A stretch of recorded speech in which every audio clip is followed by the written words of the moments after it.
Hello, today is February 9th, 2012. We're meeting today with Mr. Ray Becker at his home in Fort Collins, Colorado. My name is Brad Hoops. I'm the interviewer for the Northern Colorado Veterans History Project. Good morning, Ray, and thanks for sitting down today to tell your story. Good morning. Let's start out, if we could. Tell us a little bit about yourself, your date of birth, where you were born, a little bit about your family. I'm a native of Fort Collins. I was born December the 3rd, 1925. I've lived here all my life except the period that I was in the service. Fort Collins was a very small town at that time. I lived over with my parents over on North Sherwood Street. Went to Franklin Elementary School, Lincoln Junior High, and Fort Collins High School. And Fort Collins High School was the only high school in town, as was Lincoln Junior High. All right, where Lincoln Lesher Junior High was, it's now the Lincoln Center. So that has changed drastically, as well as all of the elementary schools in Fort Collins and the high schools and the junior highs. In December 9th. That's okay. That's no worries about dates and such. Okay. Yeah. All right. I attended, as I said previously, Fort Collins High School. I graduated there in 1943, and I was 17 years old. Turned 18 in December 3rd, 1944. And went for my physical in January 1944. Entered the service in March 7th of 44. Got married April 8th in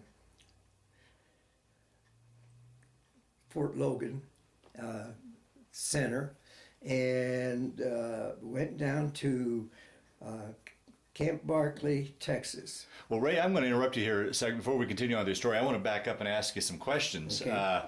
Now, did you have any brothers and sisters? Had one brother. Oh, older or younger? Or? Older. Okay. And one sister, older. Okay. And and myself. Okay. Now, was your brother in the service as well? No. Okay. No. Okay. And my brother has been gone since 1983. Okay. And my sister passed away just this past July. Boy. So, and I also lost my second wife Right. this year Yeah. in June. And What my, is, go ahead. I'm sorry. Go ahead. My second wife, we were married for 15 years. And I remember when we got married, Esther said, well, Ray, if we can get just 10 good years. And we had 10, well, actually we had 15 wonderful years. We done a lot of traveling. We went on 8 cruises and done quite a few land trips. Esther had one son that lived out in California, so we'd go out there frequently. And she had another son that lives here in Windsor. Okay. And so we've had a good relationship for our second marriage. We had a wonderful relationship with both families. Oh, wonderful, wonderful. And I have one son. Yeah, well, actually, we'll talk about that. We'll talk about family after our interview. That's the last part I like to talk about towards the end. So okay. we'll review that again. But All right. Getting back to your earlier years, what did your father do for a living? He was a contractor Okay. in his later life. Okay. My parents migrated here from Russia, and Are you part of the Germans from Russia? Yeah. Okay. Uh-huh. yeah, and my father went to Winnipeg, Canada. His brother had come over earlier and had saved some money, and he went back to get his fiancée. And while he was back there, he'd seen that my son, my father, was being mistreated by his stepmother. So his brother brought him back to Winnipeg, Canada. And then my parents had a lot of relatives in Winnipeg, so they moved up there from Fort Collins, and my grandmother just hated it up there. And that's where my father and my mother met. And when they came back to Fort Collins, my father came with them, and then I think it was 3 years later, they got married. I'll be darned. Well, that's a story in itself we could sit by and talk about all day. One question I always like to ask before we get into your military experience with the historical events that happened during your lifetime, was your family very much affected by the Great Depression? Oh, yeah. As I said, I was born in 1925, right. And I still felt the effects of the Depression.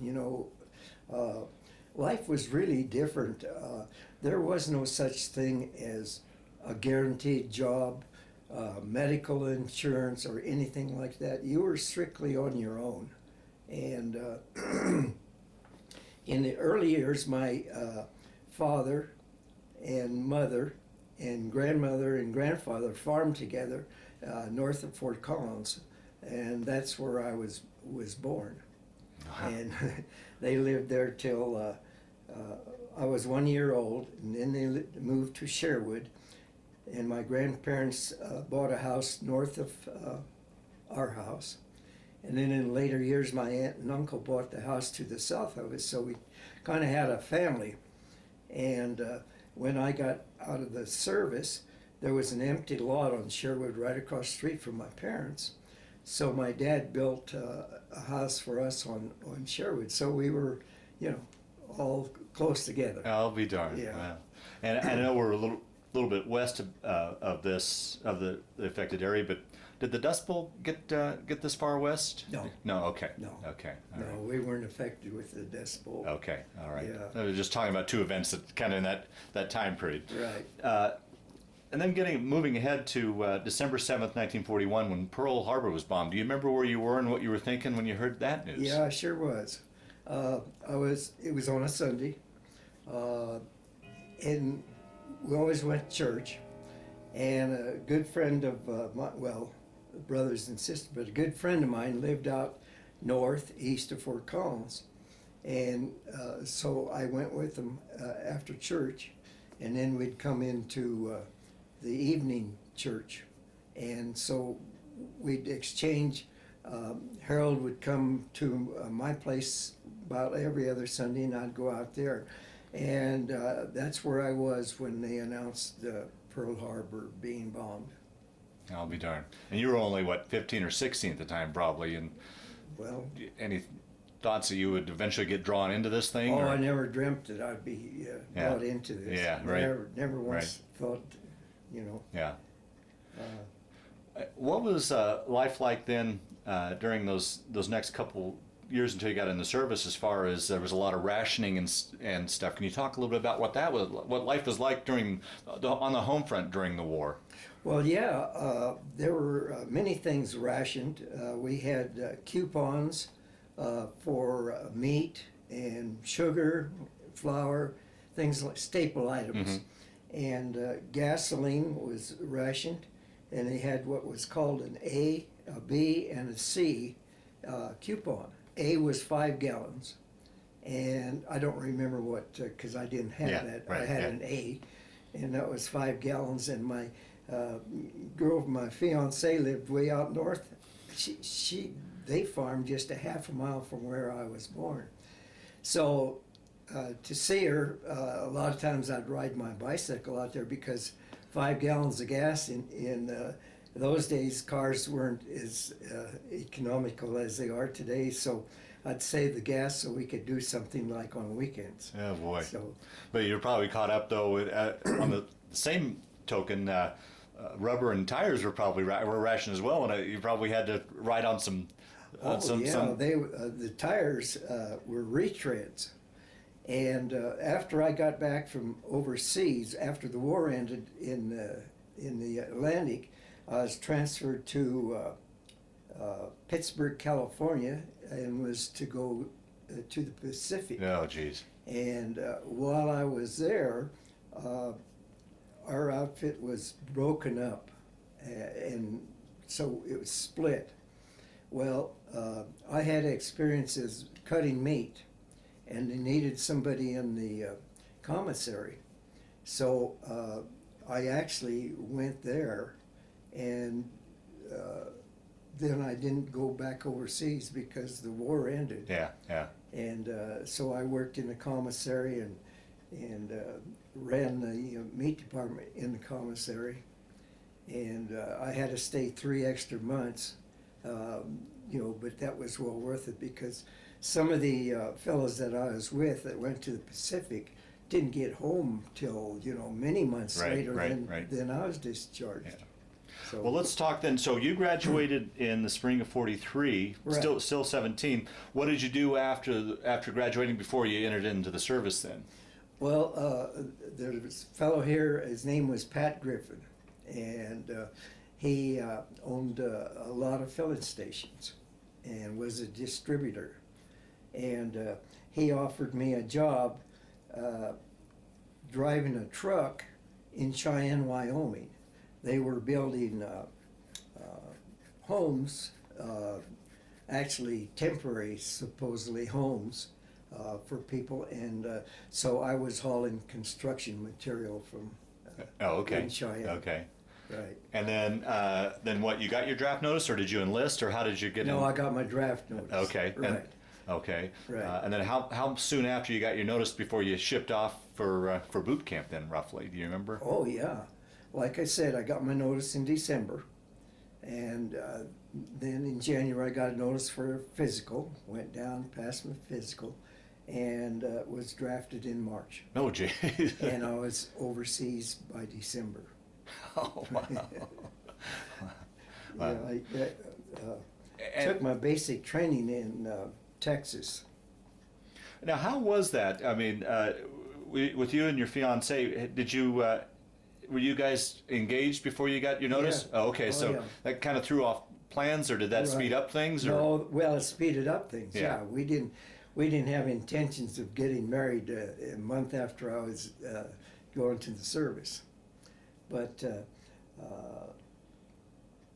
my wife lived then with my parents instead of her parents. Yeah. She lived with I'll my be darned. parents. Yeah. She came from a big family, and it was a stepfather Ah. and many kids. That must have been. I mean, it was probably tough leaving. Period. But to leave behind a new Oh, wife had to be tough on you. It was horrible. Yeah. I'd never been away from home. Well, yeah, Yeah. yeah. I'd And, never been anywhere. yeah, like many of your generation. Yeah, exactly. How was that then? That change from civilian life into military life, both from civilian to military life, but being away from home. Was there homesickness and what was it? Yeah, And, it was horrible. Yeah. Because like I said, I'd never been away from home, 18 years old. Yeah, you yeah, know. yeah. And then what a change of life. Yeah. That was the biggest thing. Yeah. I mean, my gosh, that was a drastic change. we don't. So you went down to Texas for your boot Right, camp? Camp Barkley. Barclay, okay. And take your story from there. Then after boot camp, where'd you go from? Well, from boot camp, I was transferred to Fitzsimmons General Hospital in Denver. Oh, And I took medical training to be a surgical technician. So I was there. And now was that something you tested for, or you requested, or you just No. were just selected to do just that? selected to do it. Did you have any interest in that at all? No, I never ever thought I gave it a thought. That was another complete change. So after graduating from Fitzsimmons, I was then transferred up to Bushnell General Hospital in Brigham City, Utah, and finished my training there. And that was quite an experience, to see some of those surgeries from GIs coming back from the service and being wounded. And I remember one of the first experiences I had was they amputated this fellow's arm. And I can still see it to this day where they got the saw out. You know, they had opened, surgically and, tied all of the blood vessels and so forth. And then they cut it off with a saw. Oh. And, I had to go out. I could no longer stand that. And so that was one of the worst experiences, but had some really terrible experiences, with it. I traveled back and forth. I made 12 crossings with bringing GIs home. 12 Atlantic. 12 Atlantic crossings. Yeah. And Now, were you with the Army or the Navy? Or? no, I was with the Army, but I sailed. Oh, was that right? Yeah, I was in what was called the 43rd Hospital Platoon, and there was 15 enlisted and 2 officers. One medical doctor and the other one was a dental officer. And so we rode a different ship every time except one time. We rode the same ship. Well, that begs the question. Here's this landlocked Colorado boy going to sea. How was that for you, getting your sea legs and such? I done great.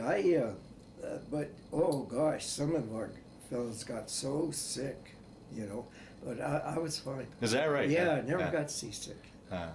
Till I got home from the service and went out to California, and my son and I were on a fishing boat, and we got into a storm, and I got so seasick, and I made 12 crossings, never got sick, went on this little boat and got so sick, and then when we got home, we were cleaning the fish, and it was by the sink, and I'm out reaching like this, feeling that I was still on the little boat. So I felt sorry for the fellas that would get so sick. Yeah. And on the way over, we would take troops over and bring back wounded. Okay. But in between assignments, I was all over England and Le Havre, France, and would wait for till they had enough people to fill a ship to come back to the States. And of course had to wait for a different vessel. So that was quite an experience. And while we were waiting to bring back more GIs, we were assigned to different hospitals in England. So I really toured England. Oh, wow. Once again, I keep going back to this small town Colorado boy, now halfway around the world. It must have been that part of it must have been an exciting. Yeah, it was. Yeah. It really was. Because, going to a foreign country and everything was so different. Yeah. And like I said, the furthest I'd ever been as a child was Winnipeg, Canada. Yeah, right. So you got not only assigned there, but you got to tour around, and I imagine get into London and was there London? I didn't get to. But, is that right? Right, but I got to a lot of other towns in England and Scotland and Le Havre, France, and crossing the English Channel was always a challenge, and a lot of times we traveled in a convoy, and some of the convoys were so huge that you wouldn't even see the ships to your right or left. That must have been an amazing sight. Oh, it was. Yeah. And at night we changed positions. Every night you changed positions so that if the enemy was trying to pick out a particular ship, we weren't in the same spot. And in a large convoy, we always had a destroyer escort. Did you ever come into a situation that was pretty hairy? Well, we encountered a lot of what would they call death bombs, where the ship he was on, they would throw this bomb overboard for submarines, and especially in the English Channel. That was just, that was very dangerous. Did that play on your mind at all? Oh yeah. Yeah. Oh yeah. Especially when you hear these F bombs going off. You know, you was wondering what's going on, and yeah. Well, now as a troop carrier, then you probably you didn't have the Red Cross on your ship. You weren't a hospital ship. One time only. Really? Yeah, one time only. It was the first trip over, and of course it was painted white and red and had the flag, and but that was the only time I ever rode a hospital ship, and the rest of them were all different ships all the time. Yeah, yeah. And not just our country's ships, but different country ships. Oh, is that right? Yeah, and we always landed in the States at different places, like Halifax, Nova Scotia, which not in the States, but New York, South Carolina, and so, you know, we varied a whole lot. Wow, I mean, that just must have been amazing. Once again, I just can't imagine, as you emphasize, and like many of your generation was at the time, you never traveled very far from home, and here you're these places overseas, all these large East Coast cities, probably meeting different folks from different parts of the region for the first time. It must have just been an amazing period of time. It was amazing because, like I said, I was pretty sheltered. Yeah, well, like you're not alone. I mean, like I said, most of that your generation was like that. Yeah. Right. Right. What was when you landed in France? Was there still quite a bit of damage from the war? Oh yeah, oh yeah. Le Havre had really been bombed, and of course, you know, we'd never seen anything like that. But it was extremely bad. And during the war, we weren't allowed to take pictures. So, you know, the only thing that we could do was buy posters and postcards, you know, but we were not allowed to have a camera. We were allowed to have a camera in the United States, but once we got on board, you couldn't use the camera. Yeah. Did you have much interaction with like the French or the English civilians at all, or no, not really. Yeah. No, we were just pretty well contained to where you were stationed, you know. Mm-hmm. And actually, the only people you came in contact with is if you were on leave. Okay. And going to town or whatever, you know, and it was a real surprise in England because the streets are so narrow, and of course they drive on the opposite side of the road that we do, and you'd get two great big GI trucks coming both directions, and one of them would have to drive up on the sidewalk to bypass each other. Oh, so that was quite an experience in itself. Yeah. Did you get a chance when you were in France to ever get a chance to get into Paris at all, or no? Yeah. We always stayed close to the coast. Coastlines. Yeah. In England, we got inland. Yeah, you know. right. It depended on how long we'd have to wait for a ship. And what describe a little bit about what your responsibilities were and what you did. Well, I was a surgical technician, and I would be in the operating room with the surgeon and handling the tools. Okay. Is what my assignment was. Okay. And that took a lot of getting used to. Yeah. I can imagine. Yeah, that was completely different than I'd been used to. Yeah, absolutely. And another one that I really remember was we were in a hurricane. Oh.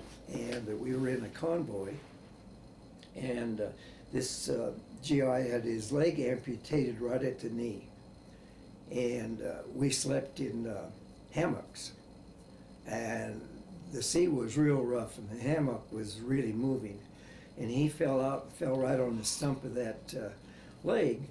So, as I said, we were in a convoy, so we dropped out of the convoy and then left a little destroyer escort with us while we amputated and closed up his leg because it split wide open when he hit because he fell right on the knee. Oh, wow. And the ships were so crowded that in the daytime, not all ships, but some of them, you'd have to string up a hammock to sleep at night, and then in the daytime you folded it up, and it was a mess hall. And some of the ships had like 10,000 troops, plus the crew, and we were served. That was probably roughly the population of Fort Collins back then, I would Oh imagine. yeah, Jeez. oh yeah, that was right. They served 2 meals a day, and you drew a card telling you when you would eat, whether it be 2 in the morning or 2 in the afternoon, and that talk about discrimination. The officers, they had a separate dining area, had tables, had a choice of 2 different meals, and got 3 meals a day. So that's what you call discrimination. Yeah, right. So what were, so you had pretty rough living conditions on these ships, and it was just stringing up a hammock, and do you think you were getting enough sleep? It was hard, and we stood up to eat, and the tables had a little lip on them, because when you would hit a big wave, all these trays would go scooting to the end, and so that was an experience in itself. But yeah, they enlisted, not all ships, but the ones that had like 10,000 troops, we only had 2 meals. Oh, jeez. Can you imagine eating lamb stew at 2 in the morning? There was no such thing as breakfast, lunch, or dinner. It was about all the same, whether it was 2 in the morning or 2 in the afternoon, or so that was quite a change. Yeah. Quite a change. And then the food was not the greatest. Well, imagine trying to cook for 10,000 troops. Right. Besides, there was a pretty good sized crew. And how long on average would a crossing take you?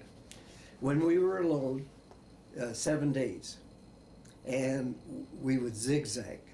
We never go in a straight direction. Once again, because of the U-boats? Right. Yeah, okay. And they left a destroyer escort with us. And then anywhere from 10 to 2 weeks in a convoy. They were, you couldn't go any faster than the slowest ship. Yeah. Oh, jeez. Yeah.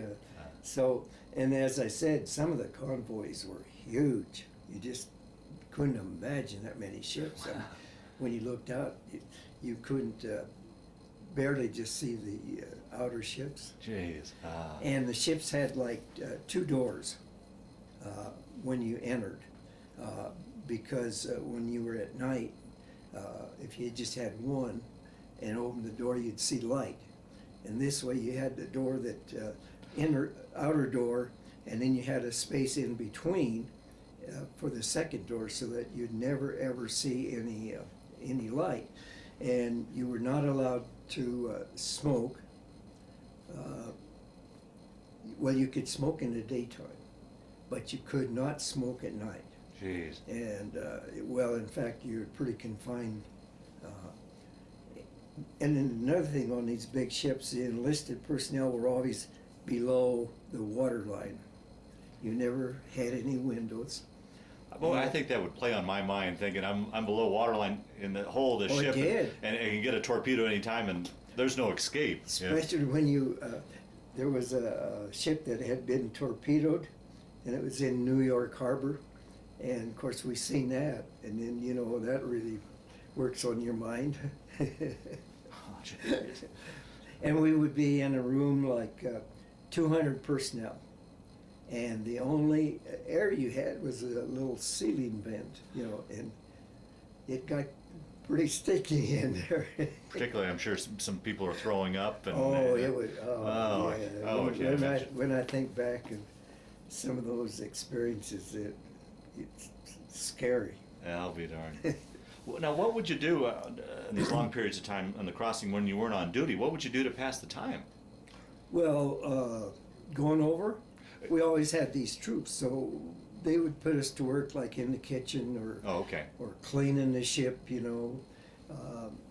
But then, of course, coming back, you know, you had to work 24 hours a day. Really? Yeah, taking care. Well, I mean, each person Yeah. didn't work 24 hours, Right. but you worked many hours. Yeah. I would imagine too, before you guys returned to the States, there was a period of time where you had to set up your surgical room and or set up a space for your work as well. I mean, it wasn't like a hospital ship that already had that. No, you had a, yeah, you had a, you know, it wasn't equipped like Yeah. a hospital ship. Yeah. You just barely had the necessities to, you know, just to get them over here to where they could have medical care. Yeah. So basically it was just, you might say, patchwork. Yeah, yeah. And would you talk with these guys? Did you get to know any of these guys as you went across, or Oh, was yeah. just yeah? Oh, yeah. Yeah. And a lot of them were in a body cast. And you often wondered how in the world they could stand that, because they would be in a full body cast. Well, that was horrible to see them like that. I mean, you know, you had to feed them because they couldn't move their arms. And I can't imagine, you know, like when they'd have an itch or something, you know, and you can't do anything about it. Oh boy. Oh, it was not good. Uh, Not good at all. oh boy. With all those crossings and all those thousands upon thousands of men that you came in contact with, did you ever come across anybody you knew from home or relatives or anything like that? No. No? Okay. No, never did. That's probably a good thing. Yeah, never did. Uh, Went down to Fort Logan from Fort Collins with people that I knew. Of course, we was from Fort Collins, and Yeah. Fort Collins was pretty small, so Yeah. you knew a lot of people. Yeah. Yeah. But after basic training, no, never. And how was it with you on the move all the time, as far as communications back home, as far as? Oh, it was terrible because my family would write letters to me and say they'd go to Liverpool. Well, in the meantime, we're coming back to the States. Then they would send it to the States, and then we would be already going back. So once in a while, you'd get some letters that were just recently written, and then you'd get some that had been written weeks ago. Wow, geez. So yeah, and we were on called V-mail.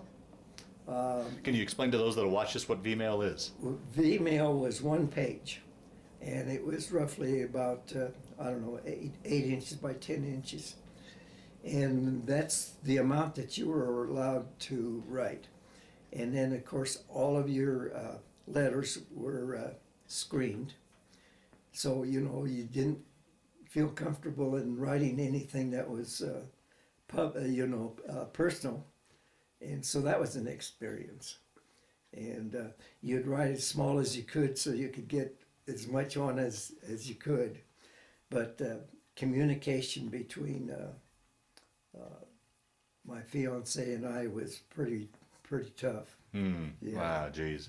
Yeah. That and when you said your letters were censored and screened, you couldn't tell them where you were, so they must have worried, not knowing exactly where you were. Oh yeah, you could never tell them where you were. Oh, geez. You could never tell them. Oh, Oh yeah, that was different.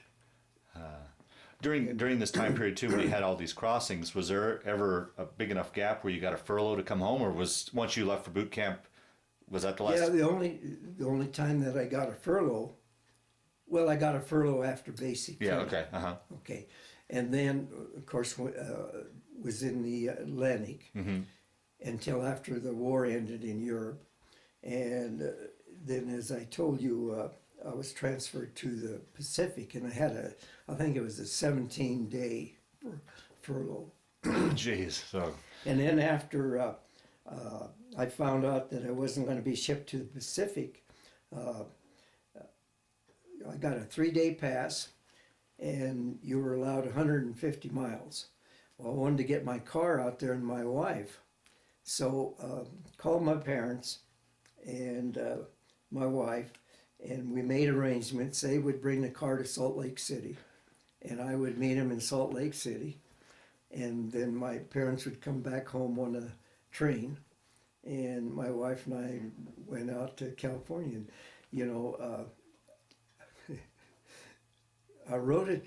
I can't believe this to this day. I rode a troop train from San Francisco to Utah, and usually the MPs always ask for your pass, you know. Yeah. And luckily, I was never asked. Oh, wait. And and also, one time we landed in New York and we had 3 days. Well, again, 150-mile radius, and 3 of us that lived west met our family in Chicago. Oh, is that right? Yeah, and there again, I was never asked for my pass. Any other time, you know, and that's strange, Yeah. because, you know, that has sent us back. And one fella got back late, and he was demoted one position, you know, yeah. But I was okay.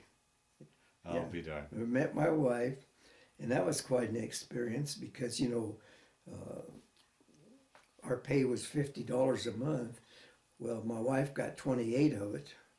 That didn't leave a whole lot. And I guess she must have left her purse in a taxi cab. Oh. But anyway, when we went to take her to the train station, no purse and no money. So barely had enough money to buy her a ticket to get back home. And of course she had a ration book in there and, you know, all your personal things. And it took, oh gosh, long after I was home, she got part of it back, like the ration book, but no money. Yeah. Well, she didn't have that much money to begin with. So that was quite an experience. Oh, wow. Wow. So where were you then when VE Day was announced and the war in the Pacific, or war in Europe ended? Were you At sea. Oh, were you at sea? Yeah. Right, when he announced it. Do you remember that? And Oh, was there yeah. a celebration on the ship? And Oh, yeah. Yeah. You know, as such. Yeah. You know, oh, yeah, I was at sea. now, was that? I'm assuming just because the war ended, your job wasn't. Or did you still make crossings after that? No. That was the last one, was it? That was Okay. the last one. Okay. Yeah, and then it was shipped to the Pacific. And we're supposed to go from there. And as I said, they broke up our outfit. And so, you know, never seen any of the original people that Is that right? I was with, yeah. And they were from all over the country. Well, I shouldn't say that. The furthest west was Utah.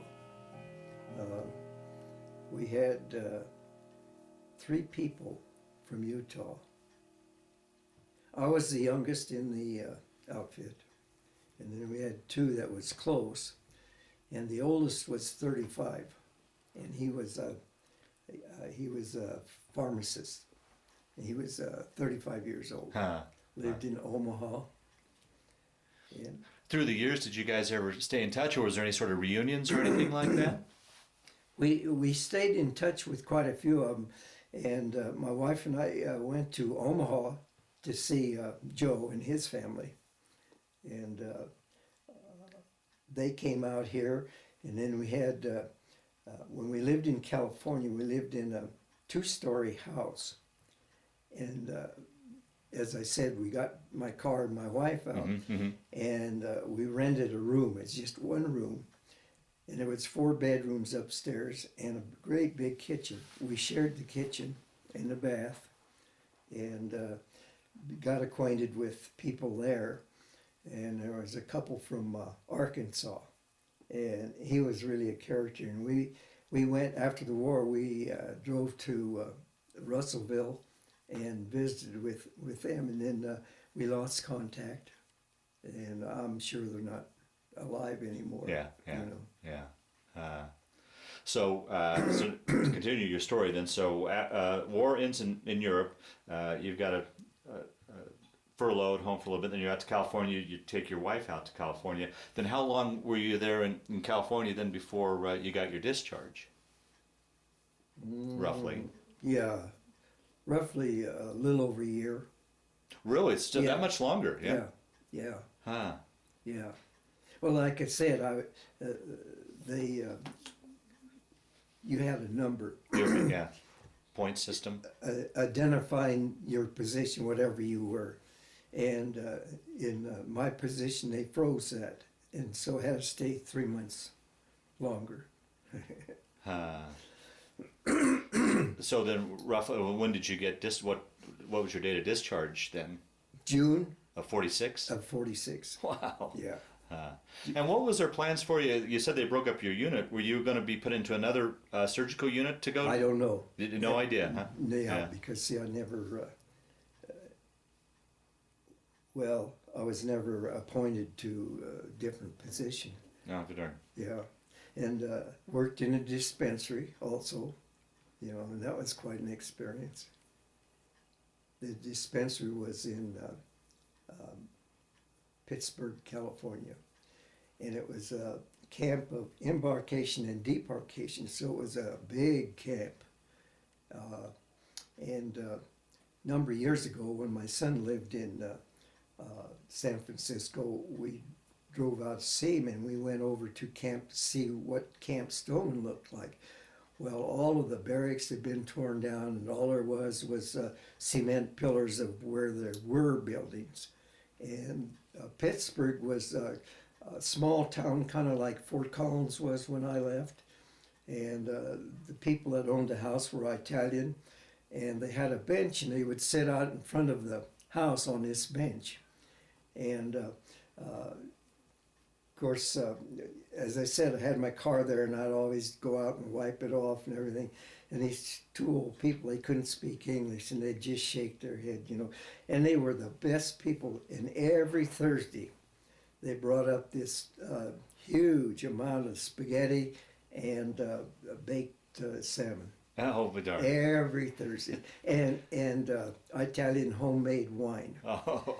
And every time you paid the wine, we used to have the ladies go down and they paid the wine.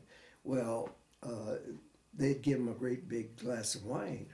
Well, you know, it was an insult if you didn't drink all that wine.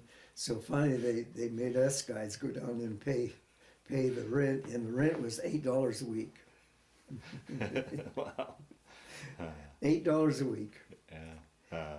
Well, that still was a lot of money. Yeah, right, yeah. Of course, by then I was a sergeant, technical sergeant, and I can't remember, but I think our pay was like $97 or around $90. Wow. But isn't that something? Yeah, You know. right. Now $8 hardly buys you a sandwich.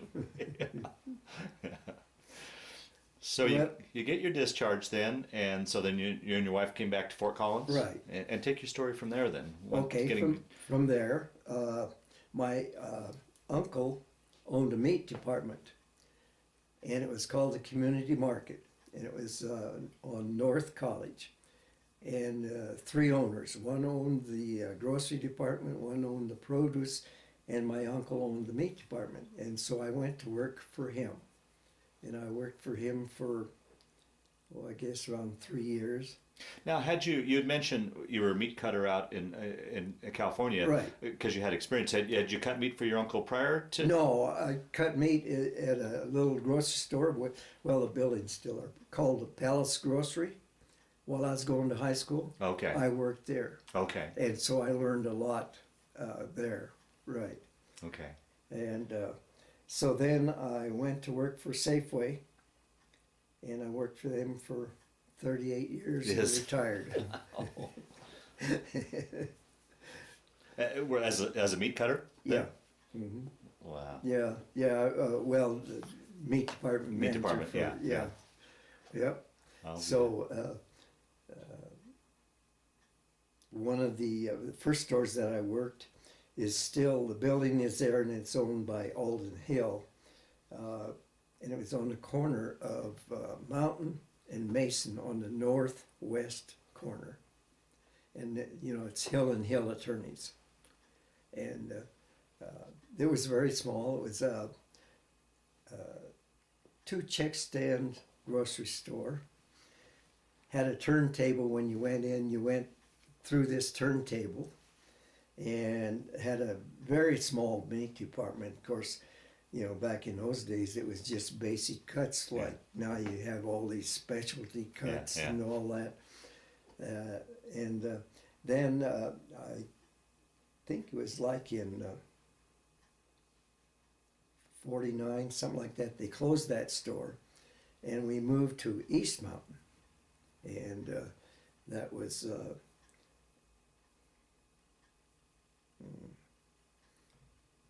Matthews in college. Well, anyway, and then from there, they built a store on College Avenue and Mulberry, which is now the Sporting Goods. Sports Authority. Right. And but the store that originally was in front of Sports Authority, and it had no windows whatsoever, had a basement, and then in later years they knocked out the south wall and put in check stands, more check stands, and from there I was transferred to Prospect, a new store on Prospect. And then they tore down the one on South College and built the one where Sports Authority. So I worked there, but I can't remember the dates. And then I was transferred to a new store, the one on Prospect in College was torn down because there was not enough parking. And so they built the store that's now Chuck E. Cheese. Okay, right, yeah. Yeah. And so I worked there, and then I also worked in Loveland, in Broomfield, and other than that, here in Fort Collins. I'll be darned. Yeah, we were transferred to Broomfield, but I hated it there. Absolutely hated it. Mm. Did you commute, or did you guys move down there? No, I commute. Well, we bought a house, and we was ready to move, and I just hated it, so I asked to be transferred back, which they did. Yeah. So we lost our down payment on the house, but I don't regret that because I just, you know, at that time Broomfield was very, very small. Yeah. And I just didn't like it. You know, born and raised here in Fort Collins, it's hard to leave. Well, I tell you, what amazes me when I interview your generation is just everything you've seen in your lifetime, and one good example of that is the changes in Fort Collins. Oh my goodness. Well, when we moved here in this house right here on Stover, the city limits was Smith Street, which is 1 block west, Stewart on the south, Shields on the west, and Vine Drive on the north. So see, it was very small. Yeah.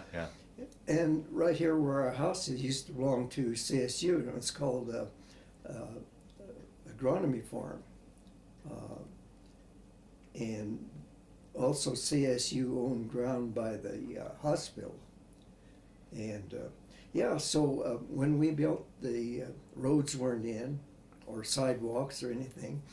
And right here where our house is was an alfalfa field.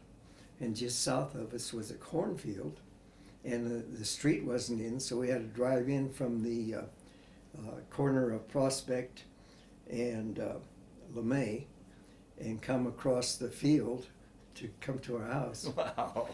And there was open ditch that you know, they used the water for the irrigation of University Acres. That's why it's called University Acres, because it belonged to CSU. Isn't that something? Yeah. Well, let's talk. Go ahead. The first house when my wife and I got out of the service and my dad built, we bought the lot, and the lot cost us $500. But we had sidewalk, but we didn't have curb and gutter, nor was the street paved. It was dirt street, which, you know, we had a lot of dirt streets in Fort Collins. And then from there, I was transferred to Loveland, and you were supposed to live in the town that you worked. Well, they can't do that today, but Anyway, we sold our house, and in the meantime, I had taken place of a meat department manager that had been in a wreck, and they didn't expect him to live. So I was transferred there, and then they said he was going to come back, and I said, well, we're not going to move to Lubbock. So then we bought a house over on Myrtle Street, and we paid $2,000 for that lot. Now, during with these purchases, were you able to take advantage of the GI Bill to? No, No, I didn't. No, No. I'll be darned. No, I never did. Hmm. So I really never gotten anything from the GI plan. Hmm. I really wanted to go to school, but it just didn't work out, you know. Yeah. But that's okay. Yeah. Well, I know from what I've learned from you guys that the class of '43, there was quite a few guys went into the service, like half your class or something like that. Most of them. Some of them even dropped out of school before, but they were a little older. Yeah, See, yeah. I started school when I was 5 in the first grade, which they don't allow in today's world. Yeah. So see, I was just 17. Right. Graduated in June, I was 17. Right. So then I didn't, as I said earlier, I didn't get a notice till December in my birthday. Right. Yeah. And then left in March. Yeah. Yeah. Was there? Did you lose some friends from your class? Was there? Oh yeah. Yeah. That had to be tough. Yeah. We had a number of them. Yeah, that was tough. Yeah. Mm. Well, let's talk a little bit about family then. So, how long were you and your first wife married then? Just a few months, less than 50 years. Is that right? Yeah. Oh. And she died of a disease called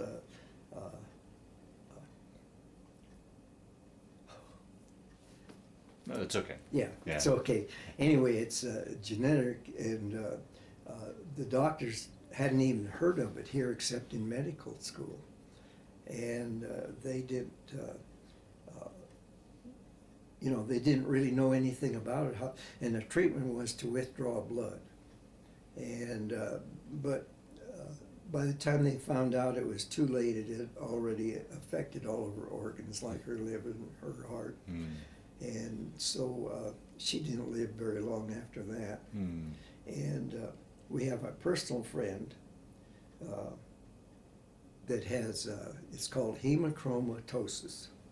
And gosh, she's doing great. Goes in like once a month, has a pint of blood withdrawn, and that's the treatment. Wow, it just... they wanted to know who in Eleanor's family had it. Well, we didn't know because they were both deceased. Yeah. So we couldn't, didn't know whether it came from her father or from her mother. And that was a big shock. Yeah. Oh, I can only imagine. Yeah, we had a great marriage, but I was fortunate with my second wife. Like I said, we had 15 good years. Yeah. And you mentioned you just have the one son? Yeah, one son and one daughter. Oh, okay. Grandchildren, great-grandchildren? I have 2 grandchildren of, besides my step-grandchildren. okay. But for myself, 2. And they're both in Fort Collins. One of them graduated from CSU this past December. He graduated in December. And the other one, he's older. He's working on his master's degree, and he'll graduate in May. Oh, wow. Yeah, so they're 2 great boys. We've had a great relationship, and that's been good because a lot of people don't have that advantage. Yeah.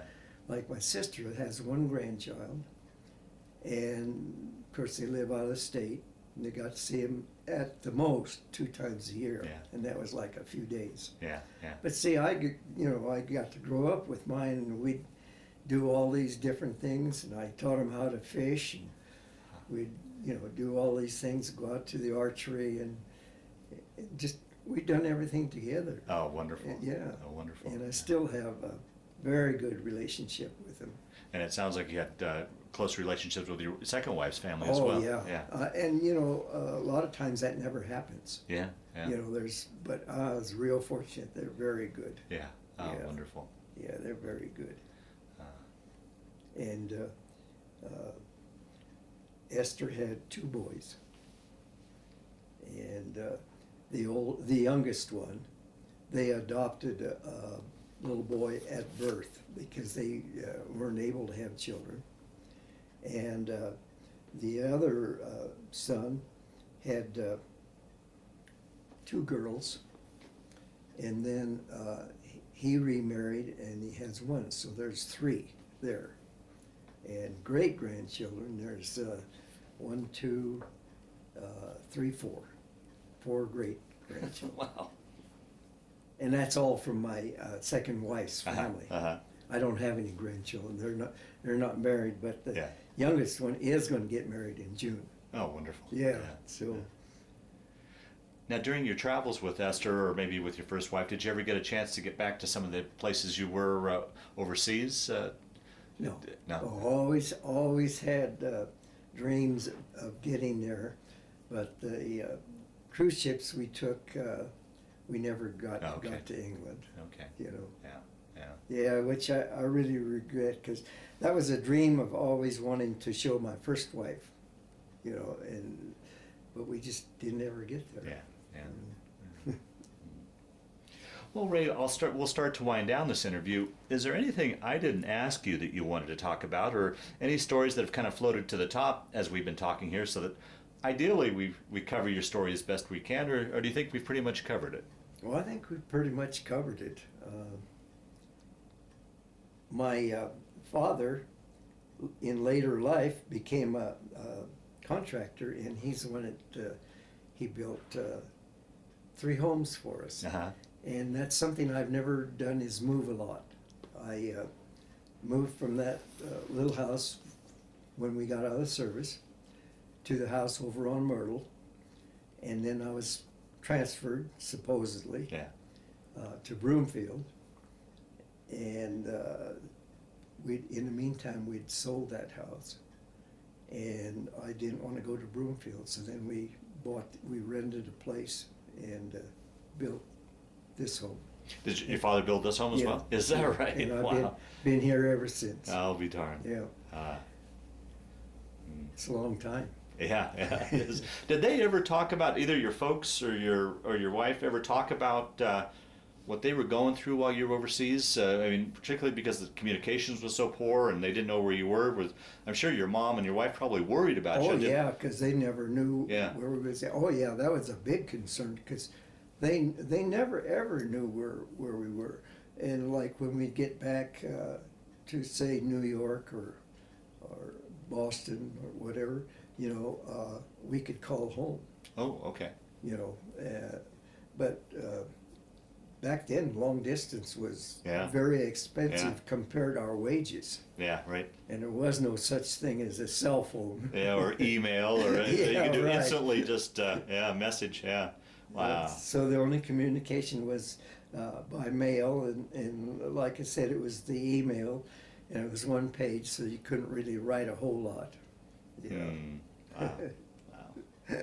Well, the last question I always like to ask in these interviews: how do you think this period of time, your war experience, and what you'd gone through, played a role in your life, changed your life, affected your life at all, or did it, or was it just simply just a chapter in your life you went through? How do you think you would answer that?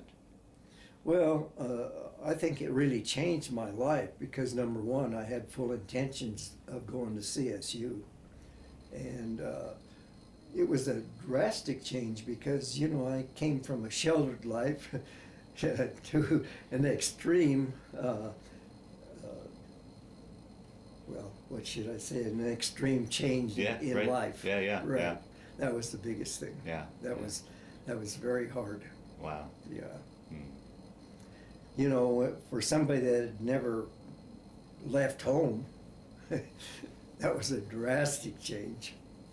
And it was so hard to leave your family. And to this day, I can still, we gathered to go to Denver at CSU, and the building is still there, but I can't remember the name of the building where they picked us up, and we went by bus to Fort Logan. So you remember that day when your family saw very, you off? It must have very been. much so. And how about the reverse on any sort of homecoming when you got home? And was there much of a homecoming? No, just basically Just family. just family, yeah. Basically my family. Mm. Yeah. And see, I had a small family. I Yeah. just had one sister and one brother, and my sister just passed away last Right, July. right. Yeah. Wow. So it's not been a good year for me. No, it hasn't. Yeah, sure hasn't. But, I'm thankful for both marriages I had was good. And of course, you never, ever forget your first spouse. Yeah, There's yeah. just no way. Yeah. Especially when you'd been married, That long. 3 months less than 50 years. Wow. That's a long time. It is. Long time. And it was quite a change for my wife, too, because she came from a family, a big family. Her father died when she was only 3 months old. And she had 2 sisters and a brother. And, back then, times were hard. And her mother then met her stepfather. And he had 8 children. Oh, And then you geez. put the 4, Yeah. that's 12 children. And, that's why after we got married, my wife stayed with my family. Mm-hmm. Because I can remember their farmhouse, and instead of chairs, they had a bench, because they're such a big family. And the grandpa and grandma lived with them. And of course, the house was small, so it was just a 2-bedroom house. And the oldest girls, they got out and got married just as soon as they could. And one of the girls lives just right over here in Oh, is that Safeway right? Drive. Yeah, and I see her and have a breakfast with her once in a while. And yeah, and so it was quite a life that my wife had. Yeah. And the boys on the farm stayed in what was called a bunkhouse, and that's where they stayed. I'll be darned. And that was, I don't know how much you know about early farm days. You didn't have running water. You had a cistern. So then you hauled the water in the cistern. And if you were lucky, you had a pump in the house where you pumped the water from the cistern. But if you didn't, you had to go out and dip a bucket and bring it in. And those were the days. But I think actually people were happier than the strain that everybody has in today's world. I mean, the pressure that these people go under. And that's the same way where I worked. You had to produce so many pounds per hour, so many dollars per hour.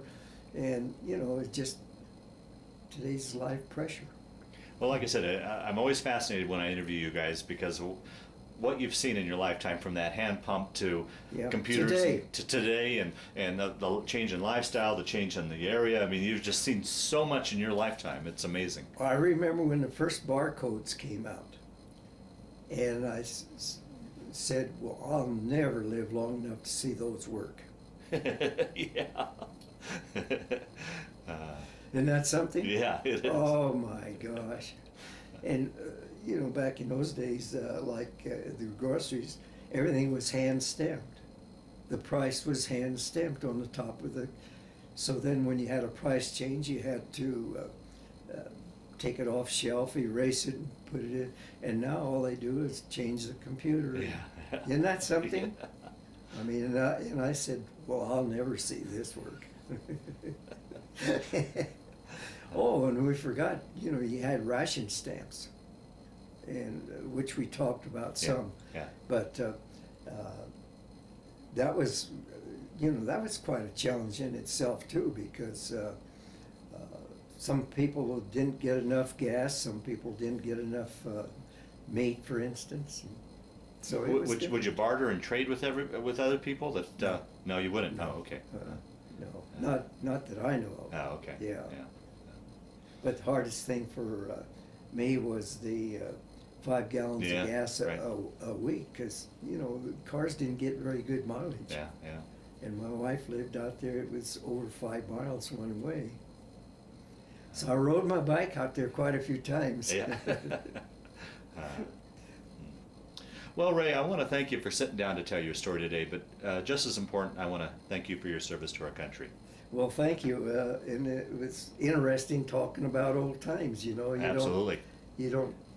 Well, actually, you don't do that. Yeah. Well, and let's go back to that comment we made before we started the camera. You said, "Oh, I don't have much of a story," but Yeah. you had a wonderful story. So Well, so thank you very much, well, Ray. thank you. Now,